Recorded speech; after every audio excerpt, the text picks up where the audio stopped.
Back to news. హైదరాబాద్లో 10 pin bowling పై craze పెరుగుతోంది. తాజాగా ఈ గేమ్ను అందరికీ మరింత చేరువ చేసే ఉద్దేశంతో SVM mall mega bowling tourney నిర్వహించింది.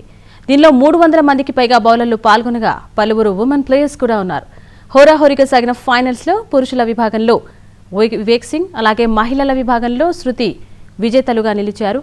క్రీడాకారుల నుంచి వచ్చిన స్పందన దృష్ట్యా వచ్చే నెలలో మరో టోర్నీ నిర్వహించనున్నట్లు ఎస్వీఎం మేనేజ్మెంట్ తెలిపింది.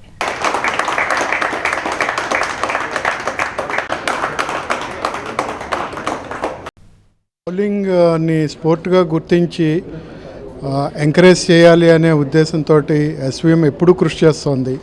అందులో భాగంగానే లాస్ట్ 6 years నుంచి వేరియస్ టోర్నమెంట్స్ కండక్ట్ చేస్తున్నారు. అలాగే యూత్లో ఉన్న టాలెంట్ని కూడా గుర్తించి ఎంకరేజ్ చేయాలనేది మా ఉద్దేశం. ఇదే విధంగా యూత్ కూడా చాలా ఎంతూజియాస్టిక్గా, ఉత్సాహంతో, ఎనర్జెటిక్గా పార్టిసిపేట్ చేస్తున్నారు. దానికి నిదర్శనమే ఈ మెగా టోర్నమెంట్లో more than 300 పార్టిసిపేట్ చేయడం అనేది. సో ఇటువంటి ఈవెంట్స్ ఇంకా చేసి యూత్లో ఉన్న ఈ యొక్క ఎంతూజియాజంని బాగా ఎంకరేజ్ చేయాలనేది ఎస్వీఎం గోల్ అన్నమాట. సో ఇటువంటివి ఇంకా మంచి నెక్స్ట్ మంత్ కూడా మళ్ళీ ఒక టోర్నమెంట్ అనౌన్స్ చేయబోతున్నాము. అండ్ ఈ పార్టిసిపెంట్స్ ఎంకరేజ్మెంట్ కూడా దానికి దోహదపడుతుంది. కాంపిటీషన్ చాలా టఫ్ ఉండే అండి. పార్టిసిపెంట్స్ కూడా it was around 62 participants from every centres.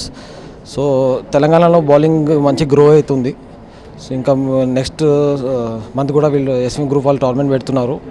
ఇంకా every centres the managers are supporting really well. బాగా ఎంకరేజ్ చేస్తున్నారు వాళ్ళు ఎంబిషియస్ బౌలర్స్ని కూడా, ఇంకా ప్రో బౌలర్స్ని కూడా. And I'm really thankful for their support. It was so pleasure participating in this tournament, and there were new women bowlers who have participated in this tournament, and definitely very tough competition.